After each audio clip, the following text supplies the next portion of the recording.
Spying on success, competitive intelligence. The symptoms of underplanning. Ooh. The symptoms of underplanning. What follows are a few symptoms of poorly planned competitive intelligence campaigns, not in any particular order.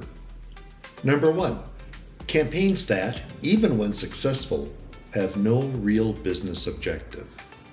Number 2, oversampling, or overusing your sources. Number 3, losing your anonymity, or becoming discovered. Number 4, not automating things that should be automated. And number 5, feature creep, or the last-minute addition of features. Our last symptom of poor planning and competitive intelligence campaigns is the collapse of ethical standards. At this point, it might be good to remind ourselves that unethical behavior is seldom planned. Instead, unethical decisions usually happen in a vacuum, without discussion and without a written code of ethics. Perhaps one of the most unethical competitive intelligence campaigns has become known as the Dirty Tricks Scandal. The Dirty Tricks Scandal stemmed from British Airways' frustrations with emerging competition, Virgin Airlines. Richard Branson's upstart airline had been eating into British Airways' profits and prestige. The final blow may have occurred when Virgin Airlines rescued British citizens from Kuwait just prior to the Gulf War.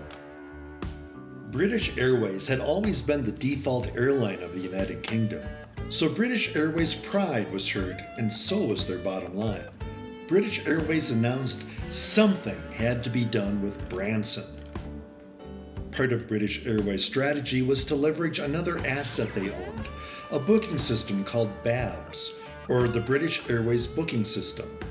BABS wasn't just the booking system used by BA, it was also used by all the regional airlines, travel agents, and airports.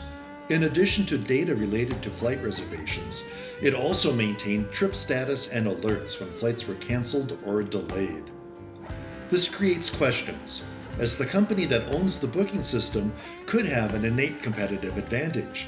And it was a competitive advantage that British Airways executives decided to obtain when they decided that BABS booking data could be put to better use.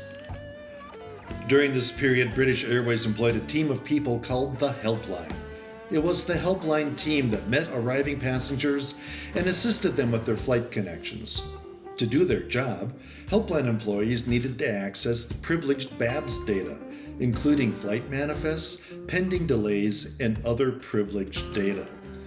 The Dirty Tricks Scandal first encouraged helpline members to use privileged BABS booking data to poach travelers flying on other airlines. They'd meet passengers coming off of delayed Virgin flights and offer easy transfers to British Airways. They also used booking data to get phone numbers of passengers on delayed Virgin flights, who'd they call and offer discounted British Airways flights. British Airways employees also learned they could pose as Virgin employees and call baggage department to get even more information needed to steal passengers. The Dirty Tricks Scandal had disastrous effects on Virgin Airlines. According to Richard Branson, if they had only the airline, Virgin would have gone down. Branson also exclaimed that if this had happened in America, people would have been sent to prison for fraudulent behavior. Unclear objectives, feature creep, oversampling, loss of anonymity, and missing opportunities are only a few symptoms of poorly planned competitive intelligence campaigns. But I hope this list is long enough to pique your awareness to avoid these mistakes in the future.